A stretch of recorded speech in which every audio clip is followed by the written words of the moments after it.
देखिए आपको एग्जाम से इसी टाइप से पूछा जाएगा, आयतन और क्षेत्रफल पर आधारित प्रश्न, ठीक है, जो आपका सीजीएल 2020 में पूछा गया है। क्वेश्चन क्या है ना, परसेंटेज का है। यदि किसी आयत की लंबाई 4% बढ़ जाती है और चौड़ाई 20% घट जाती है तो आयत का क्षेत्रफल x% बढ़ जाता है।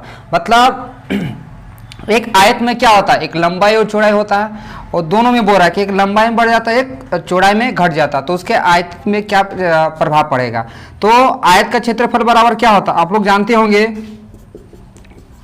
लंबाई इंटू चौड़ाई, ठीक है। तो आयत का यही चीज होता है, क्षेत्रफल होता है। अब क्या बोल रहा था, पहला 4% बढ़ जाएगा, तो हमको पहले आयत का क्षेत्रफल क्या मान लेते हैं, 100 मान लेते हैं, 100 मान लेते हैं। उसके बाद कितना बढ़ता है, 40% बढ़ता है, कितना 1.4। 100 में यदि 40% बढ़ा देंगे तो 1.4 हो गया आपका, है ना। देखिए यदि 100 में यदि हम 40% बढ़ाते लिख सकते हैं 140/100। अब इसको काट के छोटा कर क्या लिख सकते हैं, 1.4 लिख सकते हैं। तो पहला कितना बोल रहा था, 40% बढ़ जाता, क्या लिखेंगे इसको 1.4। फिर क्या दूसरी बार क्या हो रहा है, 20% घट जाता है, तो इसको क्या लिखेंगे 0.8 लिखेंगे। अब इधर से 1 0, इधर से 1 0। अब इधर मेरा कितना बचा 14 × 8। अब दोनों का यदि मल्टीप्लिकेशन करेंगे तो कितना आएगा 112। पहले मेरा आयत का क्षेत्रफल कितना माने थे, 100 माने थे। अब क्या जितना मेरा परिणाम आया कितना 112। 112 में आप क्या करें, इसको हम 100 से घटा देंगे तो कितना आएगा 12%, तो 12%। अब इस क्वेश्चन का ये क्या हो गया, आंसर आ गया।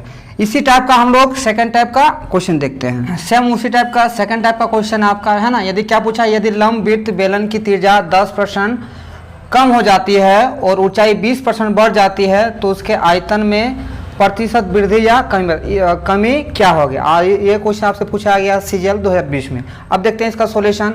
तो क्या पूछा आपसे, बेलन का त्रिज्या में 10%, इसका मतलब आपको आयतन जानना पड़ेगा, है ना। तो बेलन का आयतन बराबर होता है बाबू πr² होता है, ठीक है। क्या होता है, πr²। r यहाँ पे मेरा क्या है, त्रिज्या है, h मेरा क्या है, हाइट है, जिसको हम ऊंचाई बोलते हैं, ठीक है। पाई मेरा यहाँ से क्या हो गया, कांस्टेंट हो गया, ठीक है। पाई मेरा क्या हो गया, कांस्टेंट हो गया। तो r²h है। तो पहले हमको पता बेलन का आयतन हमको नहीं पता, तो फिर अभी बताएं पिछले वाला क्वेश्चन में हमको क्या मानना, 100 मानना है। पिछले वाला क्वेश्चन में क्या बताया, उसको हमको 100 मानना। तो 100 ले लेंगे, बेलन का आयतन कितना 100 है। उसके बाद क्या आ रहा, r² में 2 बार हो रहा, तो 2 त्रिज्या में कितना हो रहा, 10% की कमी हो जाती है। इसका मतलब 2 बार करना, तो कितना लिखेंगे 0.9 और 0.9। अभी इस चीज को हम बताएं कि किसी में कमी या तो वृद्धि होगा तो उसको 100 लेके चलना है ना। और 90 को हम 100 को इस तरह, 90 को इस तरह हम लिख सकते हैं, 0.9 लिख सकते हैं, ठीक है। कितना हो गया, 2 बार हो रहा था, 2 बार कर दिए। फिर बोला उसको ऊंचाई में, तो ऊंचाई के बार है बाबू, 1 बार है, तो 1 बार में कितना लिखेंगे 1.2 लिखेंगे, 1.2 लिखेंगे। आप क्या कर देंगे, इसको सॉल्यूशन करेंगे, इधर से 1 0 काट देंगे, इधर से 1 0 काट देंगे, इधर 1 बचा, इसका 0 नीचे ले आएंगे। अब मेरा कितना बचा 9 × 9 × 12/10। 9 का स्क्वायर कितना होगा 81 × 12 10। अब इसको इंटू करेंगे कितना आएगा 12 × 12, हाथ में 1 है ना, 12 8 96, 1 97 और 10 है, तो यहाँ पॉइंट आ जाएगा। अब क्या करेंगे, हम पहले उसका बेलन का आयतन कितना माने हैं, 100 माने हैं। तो 100 में मेरा कितना 97.2 है। अब क्या करेंगे, इसको हम घटा देंगे, तो 100 में 97.2 को घटा देंगे तो कितना आएगा 2.8। और ये मेरा क्या हो गया, कमी हो गई, उसके आयतन में क्या हो गया, कमी हो गई। और इस क्वेश्चन का क्या हो गया, आंसर हो गया। इसी तरह का पिछले वर्ष जो पूछा है सीजीएल में, नेक्स्ट क्वेश्चन को देखते हैं हम लोग। देखो सेम टाइप का क्वेश्चन है, लेकिन इस बार क्या है, वृत्त पे आधारित क्वेश्चन है, ठीक है। क्या क्वेश्चन पूछ रहा है आपसे, यदि किसी वृत्त की त्रिज्या में 10% की कमी की जाती है तथा वृत्त के क्षेत्रफल में हुए कुल कमी को ज्ञात करना आपसे, ठीक है। और ये आपसे पूछा कब, ये सीजीएल का ही क्वेश्चन है, 2019 में पूछा गया है। क्या पूछा, किसी वृत्त के त्रिज्या में, तो पहले आपको वृत्त का क्षेत्रफल जानना पड़ेगा कि वृत्त का क्षेत्रफल बराबर क्या होता है। तो वृत्त का क्षेत्रफल बराबर होता है πr² होता है। क्या होता है वो, πr² होता है, ठीक है। तो फिर मेरा यहाँ पाई मेरा क्या है, कांस्टेंट है, ठीक है। और त्रिज्या का मेरा क्या r² है, मतलब 2 बार करना पड़ेगा, ठीक है। तो 100 को पहले वृत्त का क्षेत्रफल क्या मान लेंगे, 100 मान लेंगे। और त्रिज्या कितना बोल रहा 10% की कमी, और कितना बार होगा 2 बार होगा, तो कितना लिखेंगे 0.9 इंटू 0.9। अब क्या करेंगे, इधर से 1 0 इधर से 1 0, कितना हो गया 81। अब पहले कितना माने तो 100, तो 100 में यदि हम 81 को घटा देंगे तो कितना आएगा 19, ठीक है, कितना आ जाएगा 19% की ये कमी, ये क्वेश्चन का आंसर आएगा। सेम नेक्स्ट टाइप, इसका सेम टाइप का क्वेश्चन का हम लोग देखते हैं जो सीजीएल में पूछा गया आपसे, ठीक है। सेम इसी टाइप का क्वेश्चन है ना। आपसे फिर क्या पूछा है, यदि किसी, इस बार पूछा वर्ग का पूछा, यदि किसी वर्ग के प्रत्येक भुजा को 20% बढ़ा दी जाती है तो उसके क्षेत्रफल में कितना % की वृद्धि हो जाएगी। तभी बताएं यदि वर्ग का क्षेत्रफल बराबर क्या होता है, भुजा स्क्वायर होता है, क्या होता है भुजा स्क्वायर होता है, ठीक है। और उसके भुजा में कितना बोल रहा 20% की वृद्धि की जाती है। तो आपको पता है भुजा स्क्वायर होता है, तो पहला इसका वर्ग का क्षेत्रफल को नहीं पता, तो क्या मानेंगे 100 मानेंगे।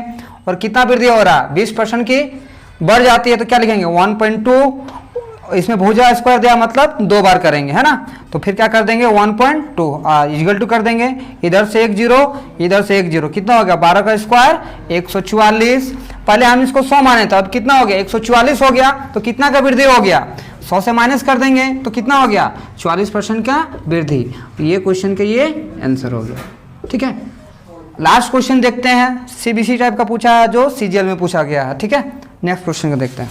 क्या सेकंड वाला क्वेश्चन सेम इसी टाइप का है ना बाबू। क्या बोल रहा था, यदि किसी वृत्त का व्यास 15% बढ़ा दिया जाता है तो उसके क्षेत्रफल में प्रतिशत है ना वृद्धि होगा, मतलब कितना % का आपका वृद्धि होगा, ठीक है।